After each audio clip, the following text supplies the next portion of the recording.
शीरभूषित करा नवनीर दावा पीतांबरादर्णबिंब फलादिरोष्टात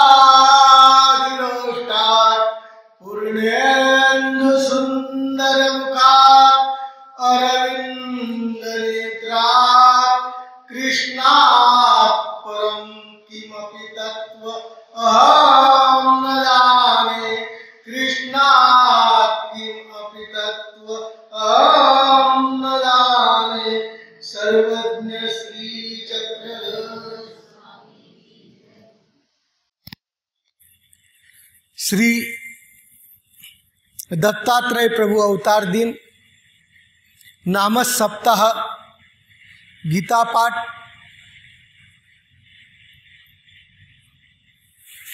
वर्ष 23 या 23व्या वर्षाचा हा दुसरा दिवस रिकाम्या जागा भरा. शाळेमध्ये येत असता एक टप्पा की रिकाम्या जागा भरा. मग आता रिकाम्या जागा भरत असताना इकडं अर्धवाक्य राहतं, इकडं अर्धवाक्य राहतं आणि मरी टिंब टिंब टिंब टिंब असतं. मग सर्वच लोक रिकाम्या जागा भरू शकता असं नाही. मग तो आपल्या मनाने कशी जागा भरून टाकतो. तशा पद्धतीने रिकाम्या जागेचं भरण्याची पाळी माझ्यावर आली. काय हरकत नाही.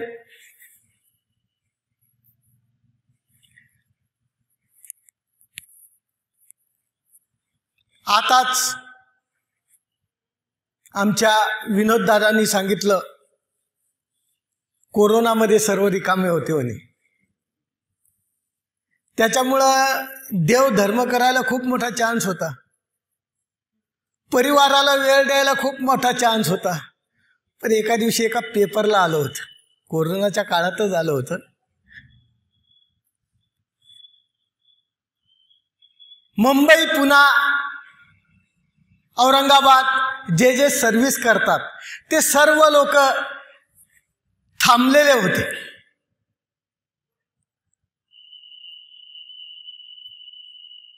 थांबल्यामुळे काय झालं, सर्व जगच ठप्प झालेलं होतं.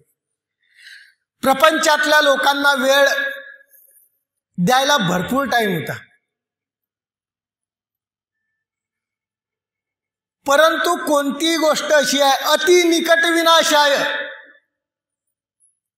अति दुरंच निष्फलम.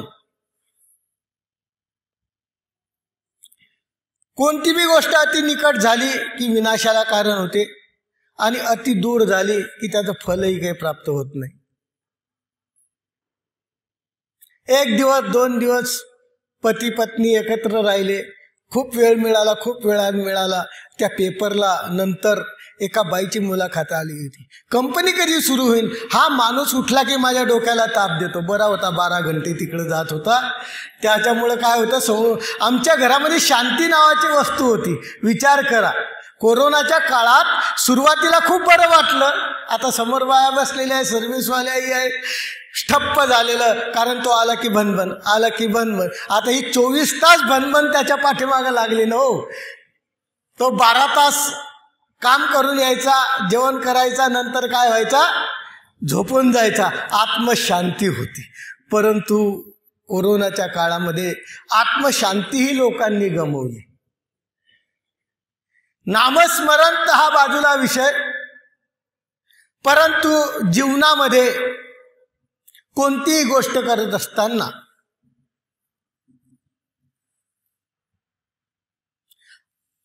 जी गोष्ट आपल्या जीवनामध्ये सदोदित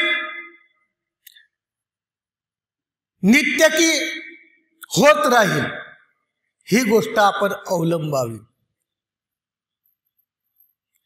संसार हा दुःखरूपता, पापमूळता आणि अनित्यता अशा 3 दोषांनी भरलेला आहे। या संसारामध्ये बारकाईने जर विचार केला तर दुःखरूपता,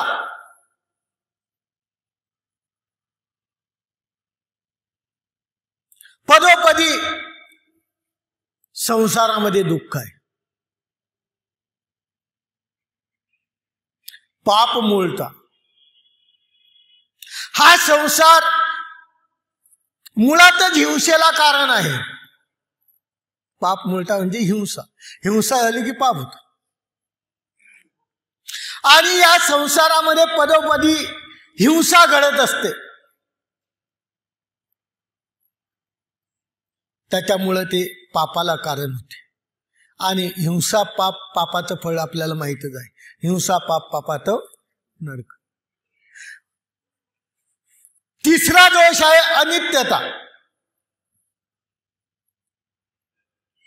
जी गोष्ट ज्या स्थितीत आहे ती गोष्ट शेवटपर्यंत त्या स्थितीत राहत नाही, याला म्हणतात अनित्यता। आपलं वय बालपण आहे, शेवटपर्यंत बालपण राहणार नाही। तरुण झालं, शेवटपर्यंत तरुण राहणार नाही। सौंदर्याने परिपूर्ण असलो, परंतु जेव्हा आपलं आयुष्य संपायला लागतं तेव्हा सौंदर्यही संपून जातं। ही अनित्यता। संपूर्ण जगामध्ये प्रत्येक गोष्ट अनित्यताने भरलेली आहे। आज आहे ते उद्या दिसणारच नाही। आणि या तीन दोषाच्या माध्यमातून हा संसारामध्ये आपण जगतो आहे। आणि जगत असताना या तीन दोषाच्या माध्यमातून दुःखरूपता, पापमूळता, अनित्यता या दोषाला आपण आमंत्रण देतो। आणि आमंत्रण दिल्यानंतर आपल्याला जीवनाचं जे ध्येय आहे, जीवनाला जिथपर्यंत आपल्याला पोहोचायचं आहे ते ध्येय गाठता येत नाही। ते गाठायसाठी या तीन दोषाचा आपल्याला काय करावं लागेल? त्याग करावं लागेल। आमच्या स्वामींनी सांगितलंय, हे तीन दोष जर संसारात नसते तर आकाशा फुल लागते। हे तीन दोष जर संसारात नाही तर झाडाला फुल लागलं नसतं। फुल कशाला लागलं असतं? आकाशाला लागलं असतं। कधी पाहिलं आकाशाला फुल लागलेलं? लागूच शकत नाही। त्यामुळे या संसारातले तीन दोष नष्ट होऊ शकत नाही। म्हणून प्रत्येकाने आपल्या जीवनामध्ये विचार करत असताना या तीन गोष्टीचा विचार करावा लागेल।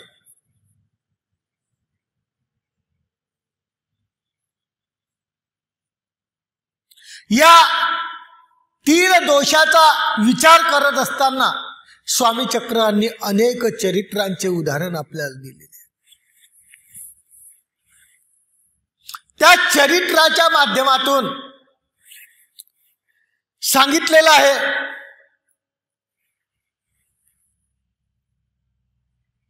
आणि प्रत्येकाच्या अंतःकरणात, उदाहरणार्थ नागदेव आचार्यांचा जर विचार केला,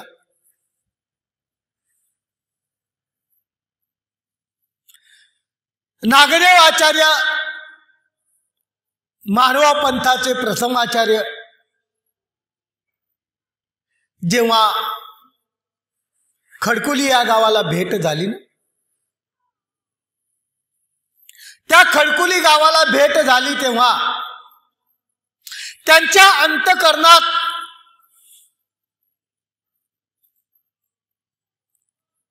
सावखेड्यापासून विचार चालू होते। स्वामी चक्रांनी त्यांना ज्ञानाचे धडे अंतःकरणात दिरवलेले होते आणि त्या ज्ञानाच्या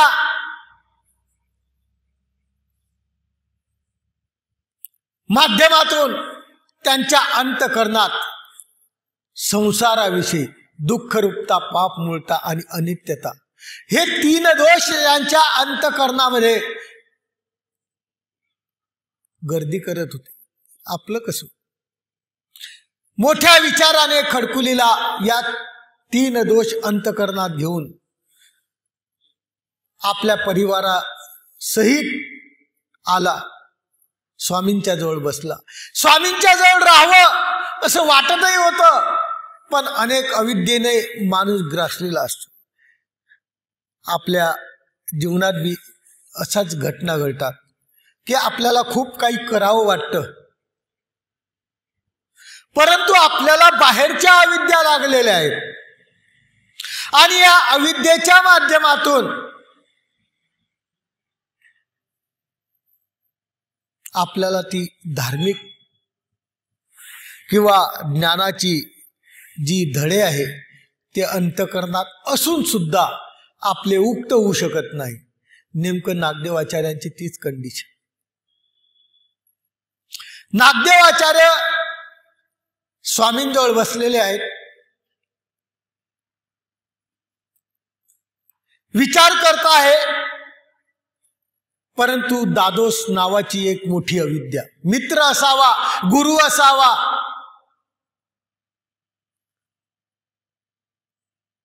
किंवा सुहृद असावा, पण कसा असावा स्वामींनी याच्यातून सांगून दिले.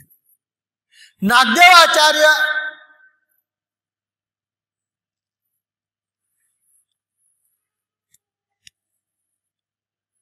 स्वामींजवळ बसलेले आहे. नागदेवाचार्यांचा संबंध, स्वामींची भेट दादोसाने घडून आणलेली आहे. जीवनामध्ये चांगलं एक काम केलेलं आहे,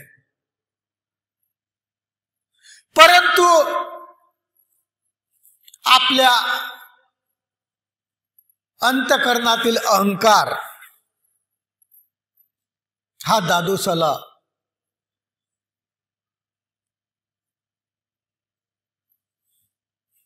काहीच करू देऊ शकत नाहीये. आणि त्याला असं वाटतं की या नागदेव जर स्वामींजवळ राहिला तर तिकडे राहून जाईन, आपली सेवा कोण करेल. गुरु आहे हा त्याचा शब्द डावलू शकत नाही. इकडं तर स्वामींच्या जवळ राहावं असंही वाटतं. काय करावं. त्यांनी अनेक प्रकारचे आपल्याला चरित्र माहीतच आहे सर्वांना, त्याच्यामुळं पूर्ण चरित्र मी सांगणार नाही. त्या नागदेव आचार्य स्वामींजवळ बसलेले आहेत. दादोसाने अनेक प्रकारचे प्रयत्न केले पण विफल झाले. त्या प्रयत्नामध्ये यश आलं नाही आणि शेवटी ते आपल्या घराकडं जायला निघालेले आहे. घराकडे जायला निघाले. आबाईचा त्यांच्या आईचं नाव आहे. आबाईचा म्हणते, चल नागदेवा, मला असं समजतं की तू इथं राहणार आहे. कोण म्हणतो म्हणे मी राहणार नाही इथं. आपले मात्रा म्हणजे सामान, त्या काळात काही क्रुझर नव्हती, त्या काळात काही 17 सीटर नव्हती, त्या काळात काही टियागो नव्हती. तुम्ही म्हणसान तुमचीच गाडी सोडून दिली म्हणून माझीही सांगितली. त्या काळात कोणत्याच गाड्या नव्हत्या, फक्त डोक्यावर सामान घेऊन या गावाहून त्या गावाला जायचं, अशी परिस्थिती. आणि ते लोक सुखी होते जीवनामध्ये, ते सुखी होते. आपल्याला सर्व सुख संपन्न आपण झालो, परंतु अनेक रोगाचं माहेरघर आपण त्यासोबत घेऊन बसलो. ते लोक या गावाहून त्या गावाला जात होते. नागदेवाचार्यांनी सामान उचललं, रस्त्याने चालायला लागला. पण नागदेवाचार्याच्या अंतकरणात तोच विचार की या संसारामध्ये दुःखरूपता, पाप मुळता, अनित्यता आहेत आणि आपण परत ज्या रस्त्याने जातो आहे हा रस्ता एका दिवशी आपल्याला नरकाला पोहोचवल्याशिवाय राहणार नाही. हा रस्ता आपल्याला एका दिवशी नित्य नरकाला पोहोचवल्याशिवाय राहणार नाही. काय करावं. डोक्यामध्ये मनामध्ये विचार आहे, डोक्यावर ओझा आहे. चालतो आहे रस्त्याने, थोडा दूर गेला आणि तो काय म्हणतो, हे थोडंसं ओझं तुम्ही घ्या, मी अवकाशाला जाऊन येतो. अवकाश म्हणजे शौचविधी, शौचविधीला जाऊन येतो. म्हणून ते ओझं त्यांच्या डोक्यावर दिलं आणि हा शौचविधीला न जाता परत स्वामींच्या जवळ आला. अंतकरणामध्ये खरोखर त्याला दुःखरूपता, पाप मिळता, अनित्यता हे 3 दोष त्याला कळाले संसाराचे. कोणत्याही संसारातल्या खराब विचारांच्या व्यक्तींची अंतकरणात सवय लावून नाही घेतली, म्हणता म्हणू द्या, परंतु परत वापस आला. जेव्हा वापस आला, स्वामींच्या जवळ बसला. स्वामी म्हणतात, काही भट्टो, काही विसरलं का तुमचं? म्हणे नाही. मग आले का? काय उत्तर द्यावं ही कळत नव्हतं. एखादा भांबावलेला मनुष्य असतो, अनेक विचारांनी गुरफटलेला मनुष्य असतो. जेव्हा ते विचारांनी गुरफटतो ना, तेव्हा त्याला पुढं काय बोलावं हे काही कळत नाही. आणि नागदेव आचार्यांची गतीच झाली. स्वामींच्या जवळ बसले, परंतु काय सांगावं काही कळत नव्हतं. शेवटी मोठ्या अंतकरणातून, मोठ्या हिमतीने स्वामींजवळ तो बोलूनच गेला, जीजी मला इथं राहायचं आहे, मला इथं राहायचं आहे. मला या संसारातले हे 3 दोषाचं ज्ञान झालं आणि मला परत या मार्गाने जायचं नाही, मला इथं राहायचं आहे. विचार करा, स्वामी चक्र यांनी काय उत्तर दिलं. आजचा गुरु असता तर चाललं राहिला, आपला एक माणूस वाढून राहिला, पंक्तीच्या यादीमध्ये आपलं लिस्ट वाढून जाईल. पण स्वामी चक्र यांनी उत्तर दिलं, तू इथं राहतो आहे, पण असं इथं आल्या गेल्यासारखे एखादी हॉस्टेल माहिती असते ना आपल्याला. हॉस्टेलमध्ये पैसे दिले की कमरा काय होतो, बुक होतो. कमरा बुक झाला, 24 तास काय 12 तास झाले की ते काय करतात,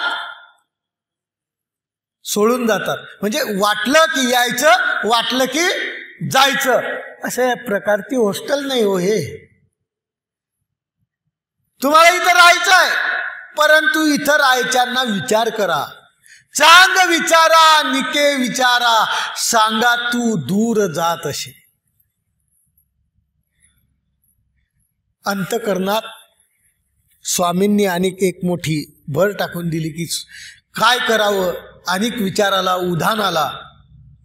स्वामी तर म्हणतात की इथं राहायचं असलं तर मी जेव्हा पाठवेल तेव्हा जावं लागेल, मी जेव्हा बोलवेल तेव्हा यावं लागेल. आणि अंतकरणात तर आपल्याला इथं राहायची इच्छा आहे. आणि राहण्याची इच्छा याच्याकरता आहे, संसारात दगदलेला माणूस होता. नागदेव आचार्यांचा संसार आपण पूर्वीचा पाहिला तर सुंदर असा विद्वान हा एक पंडित होता, परंतु त्याच्या घरावर, संसारावर घाला झाला. संसार हा ऊन सावलीसारखा आहे.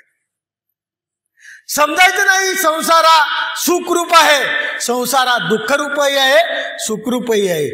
जितकं सुख गुळबेली सारखं आहे. गुळबेली समजते आपल्या पूर्वीच्या काळात लहान मुलांना. झोप येते का नाही? कारण कसं आहे, झोप येत असली तर सांगा, नाही तर मग एखादी गोष्ट सांगावं लागेल.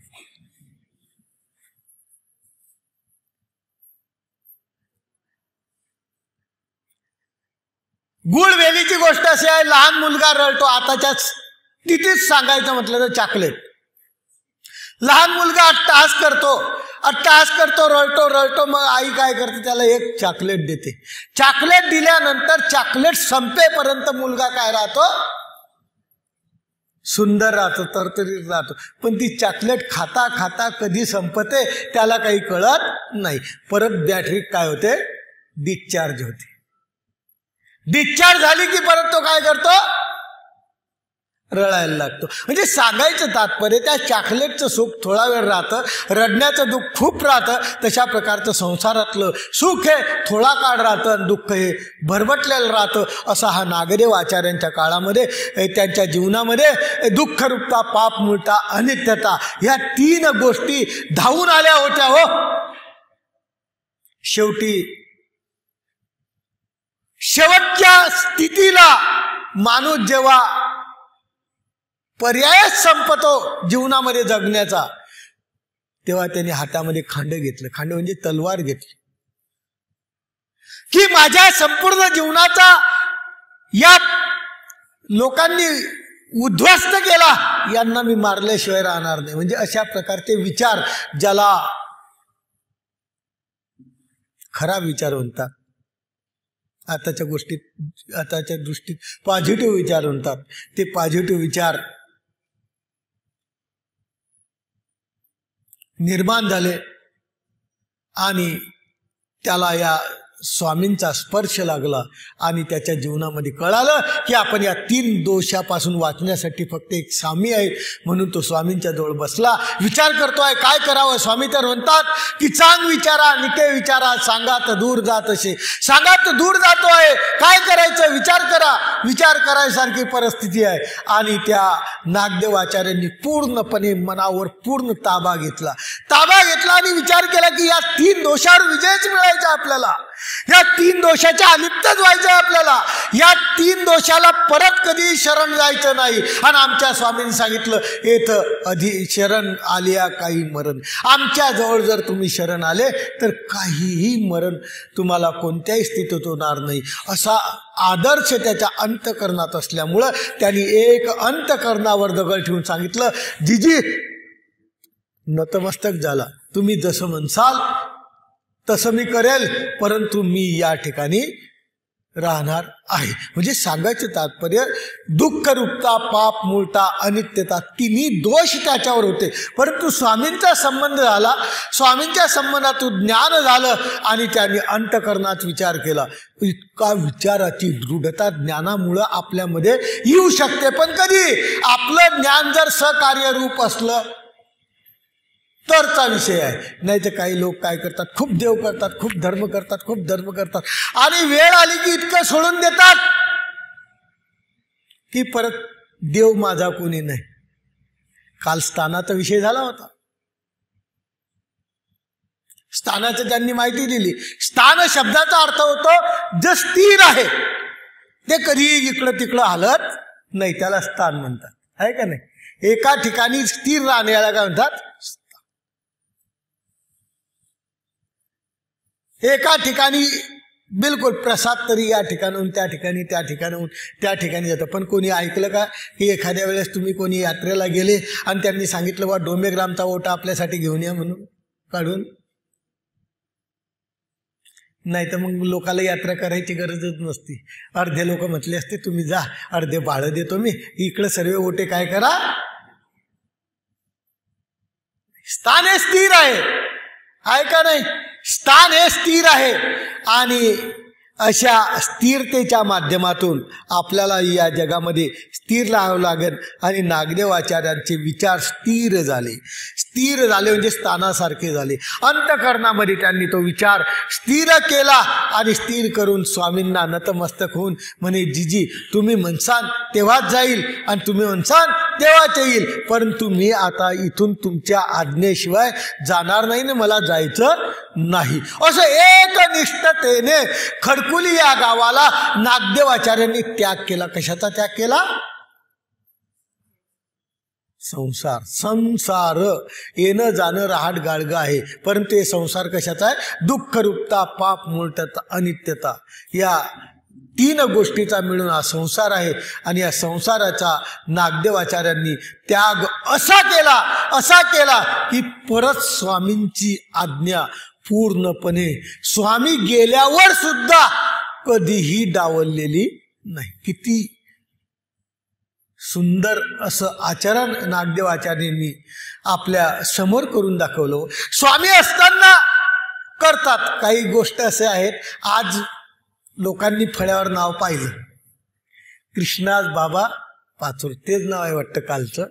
आज काही प्रवचन दिसत नाही म्हणून बरेच लोक दांडी मारून, नेमका आमचा योग आला आणि आम्ही आलो की त्यांना भीतीच पडून जाते. त्यांना वाटलं आता हे गलत झालं, आपण आलोच नाही आणि आपली आज काहीतरी झाल्याशिवाय राहणार नाही. पण जेव्हा सप्ताह चालू आहे तर एखाद्या दिवशी एखादी गोष्ट बंद पडणार नाही, याच्यात काही संशयाने वक्ता असेलच. त्या आपल्या संदीपराज दादांनी तुम्हाला प्रत्येक जवळ बोलताना लक्ष दिलं का?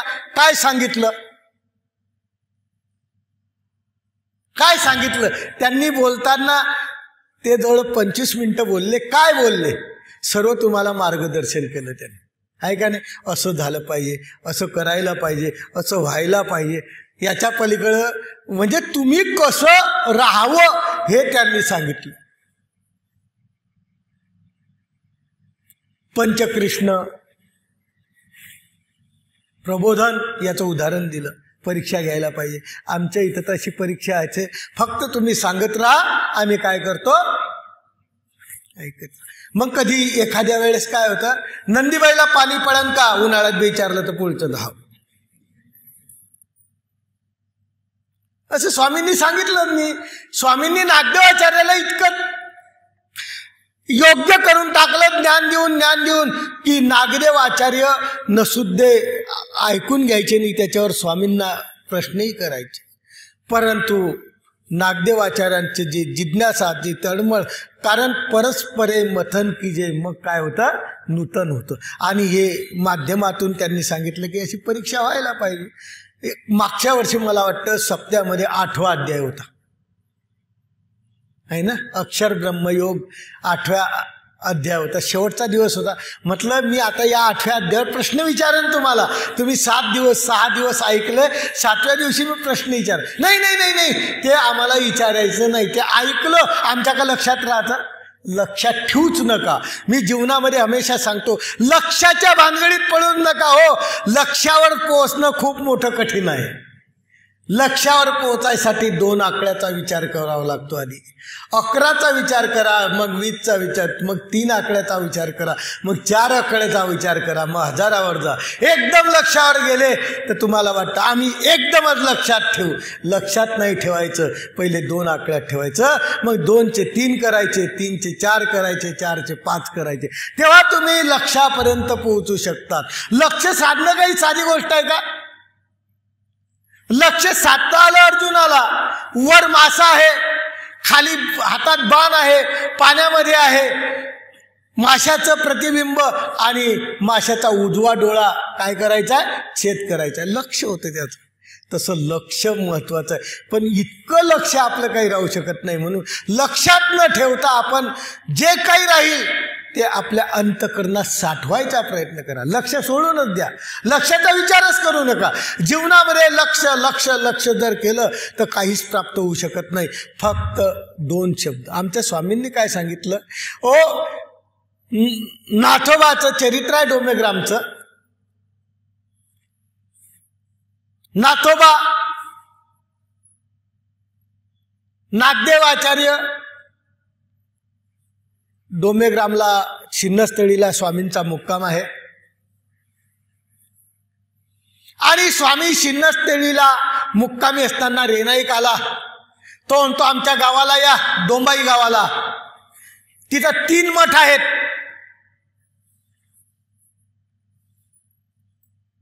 कोणकोणते 3 मठ आहे?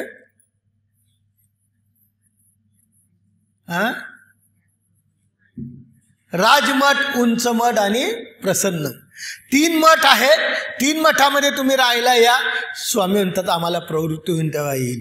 मग एकदा काय झालं, स्वामींना प्रवृत्ती आली की डोंबाई गावाला जायचं, म्हणून स्वामी जायला लागले. परंतु स्वामींनी त्याआधी त्या मासोपासनी बाया होत्या, त्यांना मंदिर खुलं करून दिलं होतं आराधना करण्यासाठी. तेव्हा स्वामी त्यांना भेटायला गेले की आम्ही आता डोंबाईला जातो आहे. ते म्हणे ठीक आहे जा, परंतु कोणत्या तरी जयंतीवर यावे. असेल कोणती जयंती, या त्याच्यावर. ते म्हणे आम्ही येऊ का आणि कोणाला पाठवू, असं स्वामींनी सांगितलं होतं. आणि त्यावेळेचं चरित्र आहे. लक्षात न ठेवता लक्ष नसावं यासाठी हे चरित्र सांगतोय. आणि तो दिवस आल्यानंतर स्वामींनी नागदेवाला आणि नाथोबाला दोघाला पाठवलं. ते गेले. त्यानंतर मार्तंडाला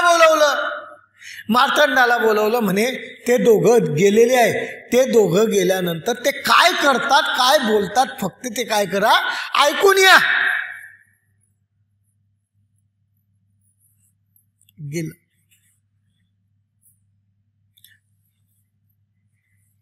त्या मासोपासने समोर बसलेले आहेत.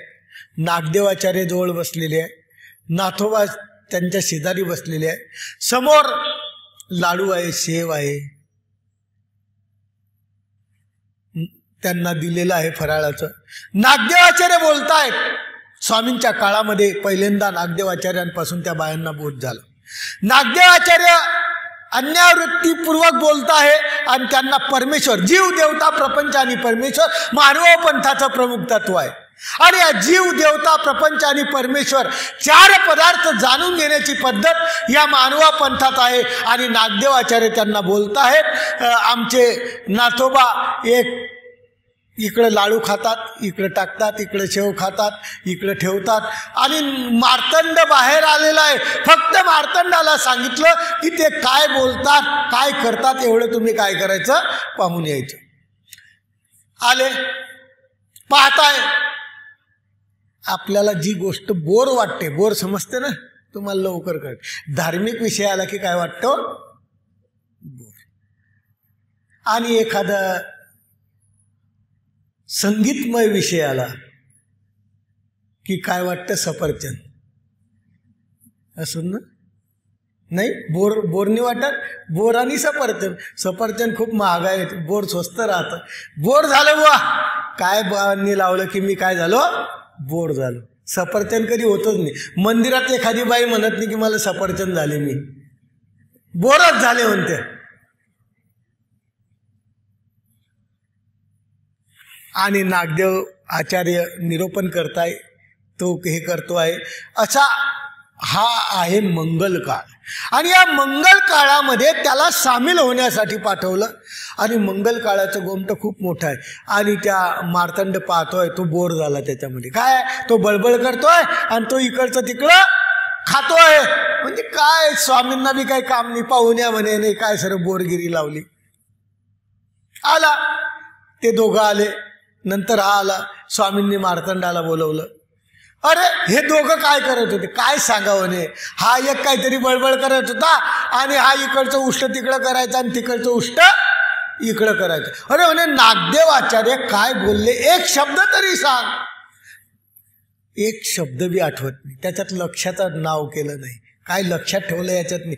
एक शब्द सुद्धा मला आठवत नाही. स्वामी म्हणतात पहा, याला मंगळ काळाच्या ठिकाणी पाठवलं आणि एक शब्द सुद्धा याच्या अंतकरणात राहिला नाही. म्हणून लक्षात न ठेवता आपण काय करायचं, अंतकरणात साठवायचा प्रयत्न करायचा. कदाचित आज अंतकरणात एक शब्द आठवला तर उद्या दुसरा आठवेल, तिसरा आठवेल. अंतकरण, कारण ज्ञानाचं व्याख्या जशी आहे, आमच्या दुःखरूपता, पाप मूळता, अनित्यता याच्यापासून वेगळं होण्यासाठी जेव्हा ज्ञान प्राप्त करतो ना, हे ज्ञान एकदाच येणार नाही हो.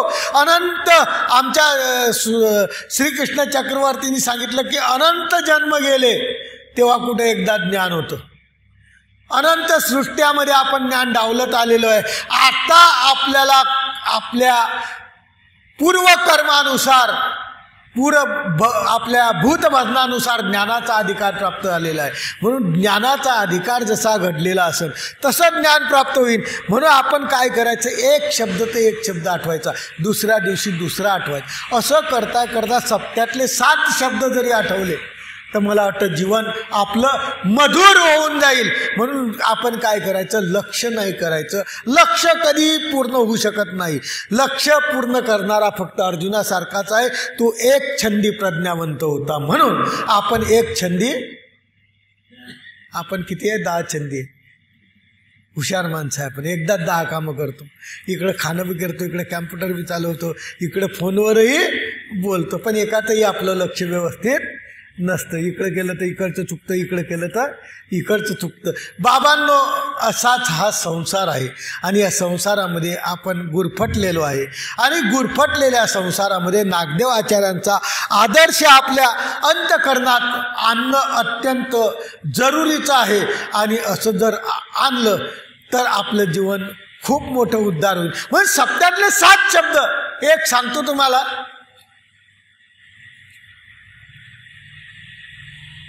कमीत कमी 7 शब्द जरी आपल्या अंतकरणात आठवले तर आपला किती मोठा फायदा होईल.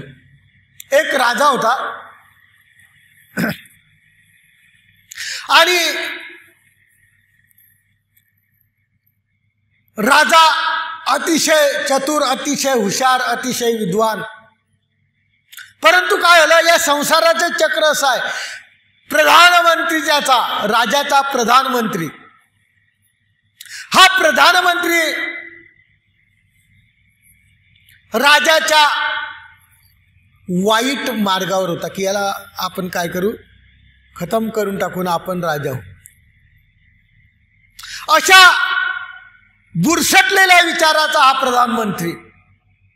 आज जगामध्ये एकच आहे, त्याची खुर्ची मोठी आली आणि त्याची खुर्ची पाळायची ना आपण आता बसायचं. मला वाटतं आता ग्रामपंचायतच्या निवडणुका सुरू होणार आहे, याच्यामध्ये असे याची खुर्ची ताणायची आणि त्याची खुर्ची हे करायची. म्हणजे अशा प्रकारची ही राजनीती खराब, ज्याच्यामध्ये धर्म नाहीच अशी आहे राजनीती.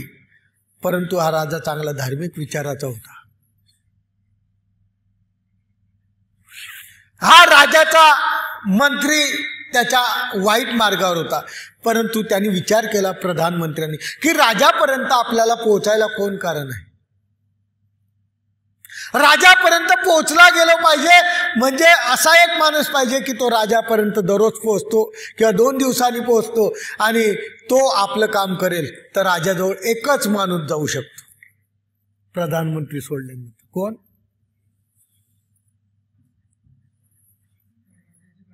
नाही, न्हावी. न्हावी जातो. राजाजवळ एकच माणूस जातो ज्याचं नाव न्हावी. न्हावी हा राजाजवळ गेला. त्यांनी पाहिलं की हा न्हावी राजाजवळ जातो. मग एका दिवशी त्या न्हाव्याला गाठलं. म्हणे असं कर, वस्त्रा पाजवायचा, दाढीच्या निमित्तानं तू जातो ना, तुला वाटेल तितकी मी काय देईल, सोन्याच्या मुद्रा देईन. फक्त काय करायचं, राजाची दाढी करता करता कटिंग, राजाने खाली मान केली की तू फक्त काय करायचं, तुझा जो वस्त्र आहे तो एक, बाकीचं मी सांभाळून, बाकीचं तू काही टेन्शन घेऊ नको. म्हणजे इतके बुरसटलेले या प्रधानाचे विचार. पण राजा अत्यंत धार्मिक. सप्त्यामध्ये 7 शब्द लक्षात नाही दिले त्यांनी, फक्त 7 शब्द अंतकरणात ऐकले, लक्ष नाही केलं. नागदेव आचार्यासारखाचा एक उदाहरण दिलं. आता प्रपंचाचं एक उदाहरण देतो तुम्हाला. आणि तो राजा अत्यंत धार्मिक. एकदा काय आलं, राजा सकाळच्या प्रहरी नदीच्या काठी गेला आणि राजाचा सत्संगतीचा खूप आवड होती. सत्संगती असली की त्याला खूप मोठं बरं वाटायचं. कुठेही साधू संत दिसले की त्याच्याजवळ तो राजा बसायचा आणि अनेक धर्माचे धडे गिरवायचा. एकदा काय झालेलं आहे की राजा नदीच्या काठावर गेला. एक संन्यासी नदीच्या काठावर बसलेला होता आणि संन्यासी त्या नदीच्या काठावर बसलेला असताना त्या ठिकाणी एक बगळा होता. तो बगळा त्या नदीच्या काठावर बसलेला आहे, एका खडकावर बसलेला आहे. तो चोच पाण्यामध्ये घालतो आणि पाणी घेतो, सोडतो आणि परत पाणी घेतो, परत सोडतो. तो त्या मछलीची काय करतोय, वाट पाहतोय बगळा की कधी मछली मी पकडेल. आता हा प्रकार कोणी पाहिला, त्या तपस्वी संन्याशांनी पाहिला. त्याच्यावर एक श्लोक म्हटला त्यांनी. राजाला हा प्रकार काहीच माहीत नाही, फक्त राजाला माहिती आहे की आपण साधूंच्या जवळ गेलो. मग राजा तिथं बसलेला आहे आणि साधूच्या मुखातून एकच वाक्य निघालं, घिस घिसई पुन्हा घिसई, घिस घिस कर डाला पाणी, जिस कारण तुम घिसते हो सो कारण मैं नहीं जाने. सरळ सरळ त्या श्लोकाचा अर्थ आहे, त्या बगड्यावर आहे. त्या बगड्याला म्हणतो घिस घिसा पुन्हा घिसा. म्हणजे तू चोच घासतो, पाणी टाकतो, परत चोच घासतो, पाणी घासतो, परत पाणी टाकतो. कशा करता घासतो हे मी काय केलेलं आहे, अंतकरणात जाणलेलं आहे की तू त्या मछलीची काय करतोय, वाट पाहतो. या श्लोकाचा अर्थ हा आहे. पण तू राजाला फक्त संताच्या तोंडातून निघालेलं वाक्य त्याला प्रमाण होतं आणि त्याने काय केलं, ते त्याच्या अंतकरणात पाठ केलं. घिस घिसई घिस पुन्हा घिसई, घिस घिस कर डाला पाणी, जिस कारण तुम घिसते हो सो कारण मैंने जानी. ते कारण मी जाणली. हे त्याचं पाठांतर. एखादा त्या राजाच्या जवळ एखादा सुविचार आला की तो पाठ करायचा आणि उठला की त्याचं काय करायचा, मनन करायचा, चिंतन करायचं, अंतकरण. काय झालं योगायोगाने पहा, हाच सुविचार राजाला असलेल्या सत्संगतीचा फायदा किती मोठा झाला की तो न्हावी तिथपर्यंत गेला. न्हावी तिथपर्यंत गेला. तुम्हाला माहित आहे, आताच्या न्हाव्याचा विचार करायचा नाही, आता सर्व आधुनिक न्हावी आहे. आता ब्लेड लावलं की हे करतात. पूर्वीचे न्हावी तुम्हाला माहीत असतील, त्यांच्या डोळे दगड राहायचा, त्याच्यावर वस्त्रा काय करायचे, घासायचे, पाणी टाकायचे. आणि त्या न्हावी तिथं बसला आणि बसल्यानंतर त्यांनी वस्त्रा काढला, घासायला लागला. त्याला ठरवून घेतलं होतं इतक्या इतक्या मोहरा तुला देईन आणि तू काय करायचं, मान फक्त त्यांनी खाली केली की सुरा ओढून द्यायचा, हा वस्त्रा ओढून द्यायचा. या हेतून तो राजा च्या जवळ आलेला आहे. आणि त्यांनी सर्व सामान काढलं. त्यांनी काय केलं, तो दगड काढला, वस्त्रा काढला, घासायला लागला, पाणी टाकायला लागला. राजाच्या तोंडातून तो सुविचार निघाला, कोणता, घिस घिसई पुन्हा घिसई, घिस घिस कर डाला पाणी. माहित आहे त्याला कशा करता गेला तो, न्हावी काय करणार आहे माहित आहे राजाला, नाही माहीत. परंतु संताचं असलेलं एक वाक्य, सत्यातलं असलेलं एक वाक्य मरणाला राखू शकलो. काय, तर घिस घिसई पुन्हा घिसई, घिस घिस कर ऊपर डाला पाणी, जिस कारण तुम घिसते हो सो कारण मैंने जाने. असा सुविचार राजाच्या तोंडातून निघाला आणि न्हाव्याचे हात थरथर कापायला. न्हावी पाय धरायला लागला, राजे साहेब मी त्या प्रधानमंत्र्यांनी मला सांगितलं की तू असं कर. ज्याच्या ध्यानी नाही, मनी नाही, परंतु कोणी वाचवलं, एक स्वामींच्या त्या संताच्या सुविचाराने वाजव. जर कर्मराटीमध्ये संताचा सुविचार तुम्हाला या अनित्यता, पापरूपता, दुःखरूपता याच्यातून वाचवू शकतो, तर स्वामींचं 7 दिवसातलं ऐकलेले 7 शब्द जर तुम्ही आपल्या अंतःकरणात सतत आठवले, तर मला वाटतं जीवनामध्ये तुम्हाला, मला तरी वाटतं की असा एकही नाही की त्याला वाचवू शकणार नाही. म्हणजे प्रत्येकाला वाचवायचं काम परमेश्वराचं नामस्मरण करे. नाट्यवाचार्यांनी तेच केलं आणि आपल्या समोर आदर्श दिला. आपण सुद्धा तेच करायचं आहे. नवीन आले त्यांना सांगू इच्छितो की या मंदिरामध्ये, कोणत्याही मंदिरामध्ये दगडाच्या देवाशिवाय दुसरा देवच नाही. चांदीचा भेटणार नाही, सोन्याचा भेटणार नाही, पितळचा भेटणार नाही, लंगडा कृष्ण भेटणार नाही, लाडू खाणारा कृष्ण भेटणार नाही, दही खाणारा कृष्ण भेटणार नाही. फक्त काय भेटतील, येतच्या संबंधा गेले ते तुले ओटे गोटे, आद करून तुम्हा नमस्कारणे की गा. परंतु हे जे साधन आहे ते स्थान, प्रसाद, भिक्षुक आणि वासनिक त्याच्यापैकी एक साधन आहे.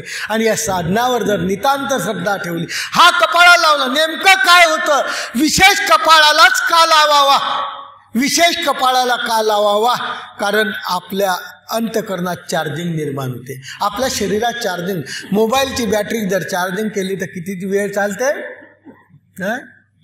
नेट चालवलं तर तरी दिवसभर नाही चालत ना, जास्त वापर केला की जास्त. तसं धार्मिकता आपण करत असताना, नामस्मरण करत असताना आपण परमेश्वराचं नामस्मरण करतोय. परमेश्वराचं नामस्मरण करत असताना जर आपण थोडा वेळ केलं तर चार्जिंग बी किती टिकन, थोडा वेळच टिकणार आहे. परत आपण काय होऊन जाऊ, डाऊन होऊन जाऊ. म्हणून आपल्याला दिवसभर चार्जिंग पुरेल इतकी चार्जिंग या मंदिरातील विशेषाच्या माध्यमातून मिळते. आणि या विशेषाच्या माध्यमातून, प्रसादाच्या माध्यमातून, संत महंताच्या माध्यमातून, वासनिक भिक्षुकाच्या माध्यमातून या आपण जर दंडोत केला तर आपला दिवस संपूर्ण शुभ जातो, असं आज सांगू इच्छितो. वेळ 9:30 झालेले आहे जवळजवळ. बोलावं खूप वाटतं, कोणताच विचार केला नाही. आज आमचा दिवसभर फक्त गाडीतच गेला. परंतु आज काय, रिकामी जागा भरा. आता रिकामी जागा कशी काय भरल्या गेली, काही का होईना. आता मार्क देणारे पुढील आहे, जागा भरणारा एक होता, मार्क देणारे जवळजवळ 25-30 लोक आहे. आता काय मार्क देतील ते, आपण जागा तर भरून टाकली, पण मार्क देणं आपलं काम आहे. जे चुकलं ते आम्हाला वापस करा, आणि नाही चुकलं असलं तर तुमच्या जवळ ते अंतःकरणात साठवा. आणि तुम्ही सुद्धा आपले चार्जिंग करून लक्षवेधी प्रकार करू नका. फक्त अंतःकरणात थेंबे थेंबे काय साचे, तळे साचे. थेंबे थेंबे काय साचतात, तळं साचतं. म्हणून असं एकदाच मोठा घास घेऊ नका. एकदाच मोठा घास घेतला की तितका घास इतका खराब होतो की तो धर्मापासून परत आपल्याला कोणत्या तरी एखाद्या खड्ड्यामध्ये गड्डळामध्ये टाकतो की जेथे काहीशेनही उसंत नाही. ज्या खड्ड्यामध्ये पडल्यानंतर परत निघणं नाही नाही नाही. अशा माध्यमातून त्या खड्ड्याचा विचार आपण करूच नका आणि फक्त थोडं थोडं थेंब थेंब साचत राहा आणि करत राहा. करत असताना असं करा की नित्य की आम्ही आयुष्यभर इतकं करणार म्हणजे कर. दररोज मंदिरात येणार म्हणजे येणार. सोमवार असला तर सुट्टी मारणार म्हणजे मारणार. म्हणजे असं प्रत्येक वदून घ्यायचं देवाला की देवा मी सोमवारी येणार.